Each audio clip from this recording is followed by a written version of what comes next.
Yo les bros, bienvenue sur Spatule Bro, je suis le chef et aujourd'hui on se retrouve pour la review du 8e épisode de... 8 Non, 8e, ouais, 8e épisode de House of the Dragon. Sortez avec l'accent, mais avant, petit instant promo, Arena tome 2, disponible dans toutes les librairies depuis vendredi dernier, depuis le 7 octobre. Lien dans la description si t'as la flemme d'aller en librairie. Et bien évidemment... la boîte à quiz du chef Otaku, t'as un anniversaire, Noël, tout ça, tu veux passer une petite soirée sympa entre amis, tu achètes ça, plus de 600 questions et défis pour tester sa culture, manga, animé, Japon, tout ça. Voilà, lien dans la description, générique, oui. Tu vois ce que je veux dire? C'est débile. Calmos les amis. Ah, j'aime bien ça. Ça, c'est bon. C'est la manière la plus stylée de voler. C'est pas la Superman avec les bras devant, on s'en bat les couilles de ça. Tu fais oh. Et en fait, tu t'es éclaté comme film.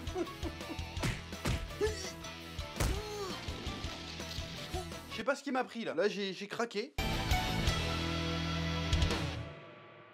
Bon, tu dois en avoir marre de m'entendre dire ça tous les lundis.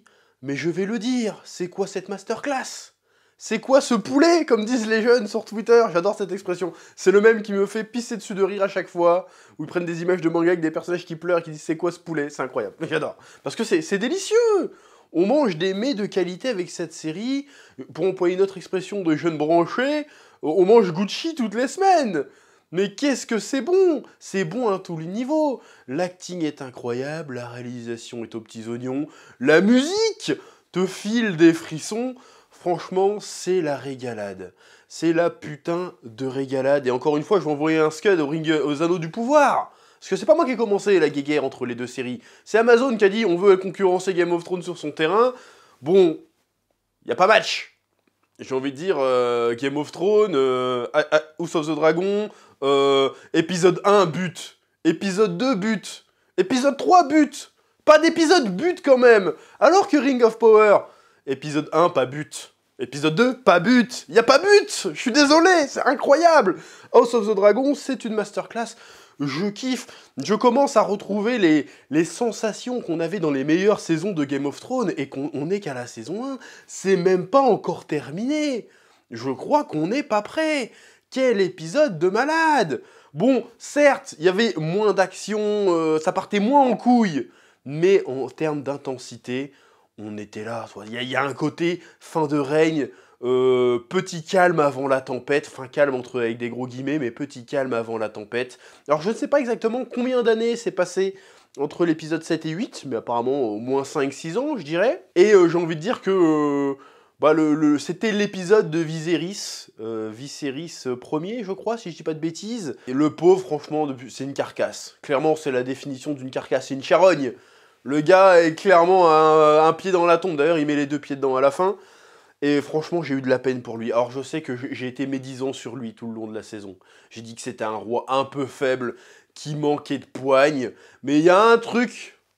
qu'on pourra pas lui enlever, c'est que c'était un roi digne, empli d'amour pour les siens. Et ça, c'est ce qu'il y a de plus respectable. Le pauvre, putain, il m'a fait mal au cœur. Bon, j'ai pas chialé parce que je suis sec à l'intérieur. Mais en vrai, j'ai trouvé ça beau et d'une telle tristesse. Putain, l'épisode est incroyable. Oui. Bon, l'épisode commence sur... on apprend que Corlys Velaryon est apparemment sur le point de claquer lui aussi. Dans une bataille, il a été blessé gravement dans une bataille au degré de pierre. Donc apparemment, la guerre au degré de pierre a repris et la triarchie fait son comeback. Ça avait déjà été plus ou moins amorcé dans les épisodes d'avant, mais là, cette fois-ci, c'est sûr, il y a des grosses batailles. C'est un petit peu la merde, toujours près... c'est les pirates, je crois, hein, c'est ça. C'est un petit peu la merde. C'est les cités de Volantis ou je sais pas quoi là qui financent plus ou moins ça, donc c'est la merde. Bon, je trouve un peu dommage de le... bon après je dis tuer hors champ, mais il est pas encore mort a priori, hein. Donc peut-être qu'on le verra mourir dans le prochain épisode, nous verrons bien, mais en tout cas il a un pied dans la tombe et du coup, boum, histoire de conflit de succession, donc là on est dans une succession-ception. J'ai réussi à dire ce mot d'une seule traite, je m'impressionne tout seul, je viens de l'inventer il y a 2 secondes et j'ai réussi à le sortir. C'est-à-dire que déjà Rhaenyra est dans la merde pour les histoires de succession, de sa propre succession, mais en plus elle doit s'inquiéter de la succession de ses enfants et des enfants de Laenor Velaryon, qui est a priori mort officiellement, alors qu'on sait qu'il s'est tous barré à Ezos, je crois, avec son boyfriend Charles, je crois qu'il s'appelait, je sais plus, bref. Et donc, ils disent, bon bah du coup on peut pas trancher le conflit, du coup on va aller à Port-Royal, et c'est la cour, le roi, qui va trancher, et quand ils disent le roi, ils savent très bien que le roi est devenu un petit peu un roi fantoche, dans le sens où le gars c'est tellement une momie, en plus ouais c'est vraiment une momie pour le coup, que c'est sa femme Alicente et son père, la main Otto Hightower, bah, qui régissent le royaume. Et apparemment, c'est pas Corlys, comment il s'appelait l'autre? J'ai oublié, le frère de Corlys avait déjà comploté avec Otto Hightower et Alicente pour dire hey, laissez-moi hériter de la marque. De toute façon, vous savez très bien que les soi-disant gosses, les soi-disant petits-enfants de mon frère, c'est des bâtards. Mettez-moi dessus, et puis comme ça, vous octroyez l'appui de la puissance militaire de ma maison, qui est quand même encore à cette époque l'une des plus fortes, enfin la plus forte et la plus puissante de Westeros. Donc il dit, vas-y, vous m'accordez la succession, comme ça on les met de côté, et vous affaiblissez Rhaenyra par la même occasion, ce qui vous permettra de mettre votre fils à vous sur le trône, quand papy va calancher, ce qui ne devrait pas trop tarder. Hein. Ça commence à sentir le rance, ça commence à sentir le pourri pour son cul au Viserys. Et donc, pendant ce temps-là, il y a Daemon qui récolte des œufs de dragon. Parce que c'est vrai, moi je me suis toujours posé la question, mais ils vont les sortir où les œufs de dragon? Et en fait, oui, les dragons s'accouplent entre eux, apparemment, et donc ils vont pondre dans un espèce de gros caca volcanique. Et tu vois Daemon qui va taper dedans pour aller récupérer les œufs, en mode genre c'est pas qui va chercher les œufs de dragon. Donc il y a 3 nouveaux dragons qui sont censés arriver, mais bon, apparemment, je pense qu'ils n'ont pas vraiment le temps d'éclore, les trucs, parce que, vu comment les événements tournent, ça va être compliqué, là. Là, ils vont envoyer ça à la mèche contre des putains de dracofeux, ça va être compliqué. Donc, on apprend aussi que Rhaenyra et Daemon ont eu 2 enfants, et un 3e est en route. Donc, le niveau... Et en fait, leur arbre généalogique, ça doit être un putain de bordel. Parce qu'en fait, elle, déjà de base... elle est mariée à son oncle. Et ses enfants vont être mariés à leur cousine. Donc ça veut dire que leur beau-père, c'est à la fois leur oncle, leur grand-oncle, et que leur grand-père, c'est leur grand-père, mais aussi leurs oncles. Et là, ils vont se marier avec leurs cousines, qui sont aussi leurs belles-sœurs, qui sont aussi leurs tantes. C'est un bordel, c'est n'importe quoi. Bref, et bizarrement, il n'y a aucun taré, en fait, dans ces machins, et le seul taré qu'il y a, c'est Aegon et Daemon, alors qu'a priori, c'est les seuls qui sont pas consanguins. Ah donc, quoique les fils de Rhaenyra, les 3 premiers sont pas consanguins non plus, mais quand même, tu dis, c'est les seuls qui sont pas consanguins, et c'est 2 tarés.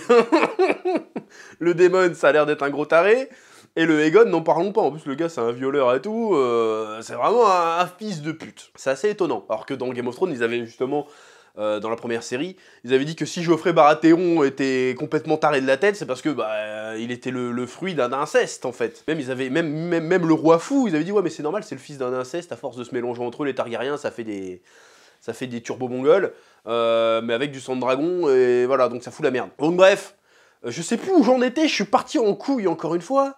Mais tout ça pour dire que donc, Rhaenyra se barre en urgence avec Daemon à Port-Royal pour aller voir son père et lui dire il faut que tu me soutiennes s'il te plaît, sinon ça va être la merde, et puis ils vont contester la... Parce que s'ils contestent s'ils contestent l'héritage de mes enfants, ils vont contester le mien. Donc pour aller dans ton sens à toi, il faut que tu me soutiennes. Et le roi il est à moitié capoute, il comprend rien. Et donc l'audience a lieu. Et là, tu vois tout de suite la douille, tu vois que c'est vendu, que c'est plié, il y a Otto, il se met sur le trône de fer. Bon alors, je vais me mettre à la place du roi, vas-y, balance ton pitch. T'as le frère de Corlys qui commence à faire son pitch. Et au moment où Rhaenyra veut parler, là, t'as l'entrée magistrale. Là, le coup de théâtre, le roi arrive, Viserys arrive. Et là, pour le coup, je l'ai trouvé d'une dignité, d'une classe. Je me suis dit, ouais, là, c'est un roi, là, tu vois. Il rentre, la musique est incroyable, tout le monde ferme sa gueule. T'as Otto et Alicente qui tirent une gueule pas possible, qui sont en train de se détériorer sur place en mode « Oh, mais qu'est-ce qui se passe? Il est pas censé être au lit, lui, donc qu'est-ce qui se passe ?» Il arrive tout doucement. Le seul qui le soutient, c'est son frère Daemon. Il fait « Ah, c'est un fils de pute, Daemon, mais en même temps, on l'aime bien parce que quand il s'agit de sa famille, il est présent, tu vois. Il aide son frère, il fait « Vas-y, une marche après l'autre, vas-y, il l'accompagne, il lui remet sa couronne et tout. » Il s'incline vite fait. Et le roi a fait « Bon... C'est quoi ces histoires là? C'est quoi les problèmes? Je croyais que, vas-y, on va demander à la fan de Corlys, viens là, il t'a dit quoi ton mari? Il m'a dit qu'il voulait que ce soit le petit Luc qu'il devienne roi à sa place. Mais il fait bon bah voilà, affaire réglée, tu vois. Et là, il y a le frère de Corlys qui pète un câble. Et franchement, la scène n'est pas marrante, normalement. Mais j'ai rigolé. J'ai ri. Qu'est-ce que j'ai ri? Que quand il fait « C'est des bâtards !» tu sens que ça vient du fond du cœur. Il fait « C'est des bâtards et ta fille, c'est une pute !» J'étais choqué. Je fais « Oh, lui, il est fou, il en a rien à foutre. » Et je m'attendais pas. Et quand il fêtait, il est tout fier. « Ouais, je l'ai dit devant tout le monde, tu vas faire quoi ?» Et puis, fla, tête coupée en deux salement, en plus, avec la langue qui pendouille et tout. Daemon, il en a rien à foutre, il arrive. L'acier valérien, ça déconne pas. Ça coupe vraiment net. L'autre, on dirait qu'il a sorti un sabre laser, il l'a découpé direct. La lame n'a même pas freiné. C'est genre, coupé, ferme ta gueule. On peut lui dire qu'il lui a coupé la parole pour le coup. Dab, là c'était un bonus jeu de mots incroyable. Et là on est tous sur le cul, genre oh là là. Mais du coup, problème réglé, parce que il n'y a plus de Vélarion pure souche, j'ai envie de te dire. Donc, niquez ta mère, le problème est réglé. En plus, il avait il lui dit juste avant. Vas-y, dis-le, s'il te plaît, dis-le. Il le met au défi, il fait « Ah, tu vas faire quoi ?» Je vais le dire « Bâtard !»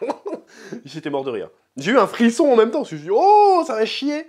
Et en même temps, j'étais mort de rire, parce que comment il l'a dit, tu sens que... Mais le pire, c'est qu'il avait raison, c'est des bâtards, hein, concrètement. Il se fait voler son héritage, hein, pour de vrai. Hein. Donc c'est normal qu'il ait la haine.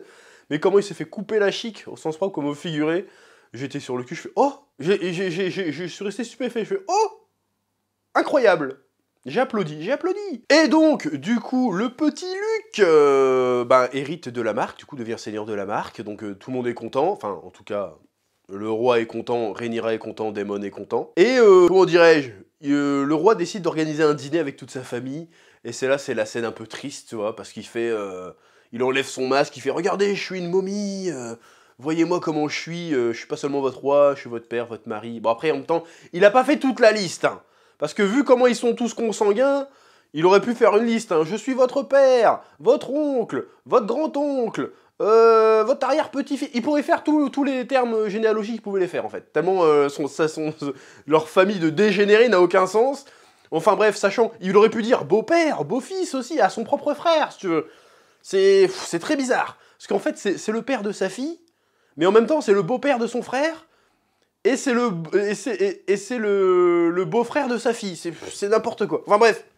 Sachant en plus que le Aegon est marié à sa sœur. Ça commence à être... le jeu des 7 familles, il va être hardcore. Hein. Je préfère prévenir. Enfin bref, admettons. Et il réunit toute sa famille, il leur fait un discours poignant, il fait genre... Je vais bientôt mourir, je veux que ma famille soit la maison du dragon soit réunifiée, mettez vos griefs de côté, et si vous le faites pas pour le royaume, faites-le au moins pour moi, qui vous aime et tout. Et il joue le jeu, et tu crois que c'est sincère en fait, parce que ça a l'air d'être sincère. Tu vois Rhaenyra qui s'excuse, tu vois Alicent qui s'excuse, tu vois tout le monde qui rigole, tout le monde qui rit, tout le monde qui s'amuse, et dans la mise en scène, tu comprends que Viserys, il est heureux, il regarde autour de lui, il voit de la joie, il voit ses enfants qui dansent, il est content avec la petite musique et tout, et tu comprends que le gars, c'est sa dernière vision, tu vois. Et il voit ça, et puis après, une fois qu'il voit ça, il est soulagé, et il arrête de retenir la maladie, si tu veux. Il fait genre, vas-y, la maladie reprend le dessus, il a eu son moment de répit, c'est ça qui est beau. C'est que pendant l'espace d'un instant, il a cru que son rêve s'était réalisé, si tu veux. Il a eu la vision qu'il voulait. Donc quelque part, il part serein. Donc ça, c'est beau. Sauf que, même si tu croyais que vraiment que... Parce qu'au moment où après, il y a la dispute, évidemment, avec Daemon. Non, c'est Daemon qui s'appelle ? Le deuxième frère avec un cache-œil, là. J'ai oublié son nom. Bref. Qui s'énerve parce qu'on lui sert du cochon et qui se souvient encore du truc il y a 10 piges, où à la place d'un dragon, on lui avait donné un cochon avec des ailes, qui commence à dire « Ouais... Je trouve que les garçons sont forts et tout, il leur envoie des scuds subliminales, mais tout le monde a compris. C'est pour ça d'ailleurs, dans cet épisode, ils ont changé, parce qu'ils les appelaient Strong, jusqu'à présent, et tout d'un coup, ils ont sorti fort. Parce que oui, sinon le jeu de mots en anglais, il marchait pas, si tu veux. Ça repart un petit peu en couille, mais au moment où ça part en couille, le Viserys est déjà parti se coucher. Donc du coup, la vision est sauve. Il est pas au courant que c'est parti en sucette, mais ils envoient les gamins se coucher, et puis Alicent, elle va voir Rhaenyra, lui prend la main. J'espère que vous reviendrez vite, on vous attend et tout. Donc tu te dis, la hache de guerre est enterrée, les problèmes sont réglés, tout va bien se passer, tu vois. Et le problème, c'est qu'après, elle retourne dans la chambre, et le roi, il répond, en fait, il repère la boule, et en fait, il pense qu'il répond à Rhaenyra, il fait « Aegon !» Aegon, le rêve d'Aegon, le prince qui est promis, et du coup il dit « Oh merde, les dernières volontés de mon époux, finalement, bah, c'est que Aegon monte sur le trône et pas Rhaenyra. Et là, c'est absolument tragique, parce que déjà Viserys s'éteint, persuadé que c'est bon, la paix est revenue, tu vois.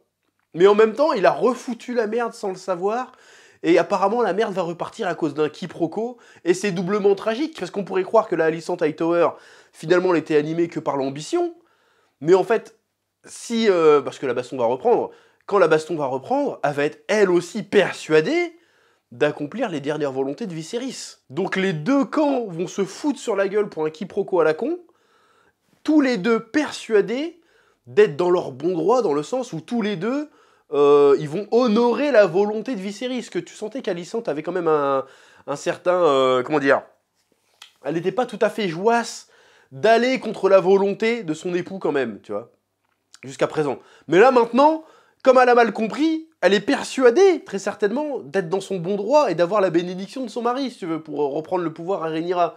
Donc c'est ça qui va être absolument tragique, c'est qu'ils vont se déchirer, tous persuadés d'honorer le grand-père, si tu veux. C'est absolument tragique. Et ça va partir en couille. Et c'est encore plus tragique, on était à ça de la paix, de la résolution du conflit. C'est un truc de dingue. L'épisode est fantastique. La mise en scène est fantastique. D'ailleurs, on voit que la Alicent s'est un peu rapprochée de la religion, là. Tu vois, la grosse étoile du septon, ou je sais pas quoi, là. Ça, quand il se pointe, quand tu vois ce signe, c'est jamais bon signe. Hein. C'est toujours systématiquement des casse-couilles. Hein. Le côté, oui, mais moi je suis pieuse, nanana. Ça, déjà, ça pue la merde systématiquement. Ça va être compliqué. Oui. Bon, et ce qu'il y a d'intéressant aussi avec les Hightower, enfin la Alicent, qui est un personnage assez intéressant, finalement, hein, qui a gagné en ampleur au fur et à mesure, qui est passé de passive à de plus en plus, à prendre une place de plus en plus prépondérante dans le récit, c'est qu'en fait, elle voit ses enfants, elle se dit, putain, ils sont pas dignes d'hériter du trône, en fait. Aegon, c'est un sale branleur, il respecte rien, il sert à rien. Mon autre fils, j'ai oublié comment il s'appelle, ça a l'air d'être un psychopathe nerveux. Finalement, est-ce que ça vaut le coup de se faire chier? Parce qu'on sait très bien que si ces mecs-là montent sur le trône, ça va être la merde aussi, et je pense qu'elle le sait. Du coup, elle est perturbée. Ça que j'aime bien, c'est qu'il n'y a pas de blanc ou de noir là-dedans, c'est un peu gris. Bon, là, c'est les blancs et les verts, les noirs et les verts pour le coup, mais tu sens que tout ça, c'est une espèce de miasme gris, parce que, ok, allez, ma famille va monter sur le trône, mais putain, mon fils, c'est un trou du cul. Alors que peut-être que les fils de Rhaenyra, certes, ils sont pas légitimes, mais ils ont l'air d'être quand même mieux élevés et d'être plus nobles, finalement. Donc il y a tout un tas il y a un gros sac de nœuds à démêler, mais c'est passionnant. C'est passionnant. Franchement, je pense que dans les prochaines saisons, parce qu'il reste 2 épisodes, mais là, on va commencer à parler vraiment guerre civile pour de bon. Ça va vraiment péter, ça va être déchirant de les voir se déchirer. Ouais, Necfeu. Parce que, en fait, tous les personnages, bon, à part le Aegon, qui est vraiment imbitable, quoique son frère est plutôt sympathique, même si ça a l'air d'être un taré, tous les personnages, finalement, ils s'aiment entre eux, en fait, quelque part. Et ils vont devoir se déchirer. Et c'est tragique, et Viserys, ben, il aura vu sa vision que le temps d'une soirée, parce qu'après, ça va être la catastrophe. Et bon, là, je fais un peu un bilan, parce que c'est pas encore la fin, mais je fais un petit peu un bilan. Je pense que beaucoup avaient peur que House of the Dragon soit pas aussi palpitant que Game of Thrones, parce que dans Game of Thrones, il y avait tout ce côté mythologique. Il y avait les marcheurs blancs, il y avait les gros loups, il y avait les dragons. Là, il y a les dragons aussi, mais bon, c'est des dragons, c'est normal d'avoir des dragons à cette époque, donc c'est pas, il y a pas le côté oh mon dieu des dragons, non, ils ont des dragons, point, tu vois. Il y a pas tout cet aspect mythologique, il y a pas ce côté lore méga fourni et tout. Là, c'est vraiment concentré sur quelques familles seulement. On se déplace pas d'une terre à l'autre, c'est vraiment très concentré. Du coup, y en a qui disaient que ça allait pas être aussi palpitant, mais force est de constater que c'est aussi palpitant. Les enjeux sont différents, sont mis ailleurs, mais ça fonctionne superbement bien. Bon, même si le côté lore revient un peu avec la vision, avec Viserys qui raconte le rêve d'Aegon, là, un petit peu, ça revient un petit peu. On voit tous les plans aussi sur la dague en acier valérien, donc on fait quand même des petits rappels à toute cette mythologie de temps en temps, même si c'est pas le sujet. Donc franchement, cette série est franchement une réussite. Je kiffe chaque semaine et ça va faire un vide. C'est ça quand tu sais que qu'une bonne série est une bonne série, voire une excellente série. C'est que là, il reste 2 épisodes. Autant j'ai hâte de les voir parce que ça va certainement être de la dinguerie. Autant ça me fait chier parce que une fois que les 2 épisodes seront passés, et pendant 1 an au moins, au bas mot, eh ben j'aurai pas d'épisode, et je vais avoir des symptômes de manque, je vais être là, mais qui va remplacer House of the Dragon? Qui va remplacer House of the Dragon? Bon, heureusement, je regarde des animés, et là, en ce moment, on mange Gucci aussi niveau animé, donc je vais avoir des choses à me mettre sous la dent, évidemment des reviews à faire, mais House of the Dragon, franchement, je vais attendre la prochaine saison de pied ferme, parce que c'est franchement excellent. Voilà, je me suis régalé de bout en bout. Viserys a rendu l'âme dans cet épisode. Franchement, il a regagné mon respect. J'ai été un peu médisant, mais là, je le respecte à nouveau. Je pense que c'était un bon roi, voire un grand roi. Certes, ce n'était pas un conquérant. Certes, il n'était pas méga ferme. Mais il était bon. Il était bon, il était noble malgré tout. Et il est resté fidèle à sa fille tout du long. Il a tenu sa promesse du mieux qu'il a pu tout du long. Et ça, c'est admirable. Voilà, salut l'artiste. Franchement, j'ai oublié le nom de l'acteur. Mais franchement, il a fait le taf. Il a fait le taf. Il y a une nomination quelque part. C'est pas possible. C'est pas possible. Même tous les acteurs sont excellents dans cette série. Bref, c'est à peu près tout ce que j'ai à dire, il me semble, sur cet épisode, qui était ô combien palpitant, ô combien émouvant. Et franchement, vivons la suite encore une fois. Voilà. Comme d'habitude, je te laisse le soin de mettre un petit pouce bleu, de mettre un petit commentaire pour le référencement. Et puis, à très bientôt sur Spatule Bro. Que la passion te guide. Oui.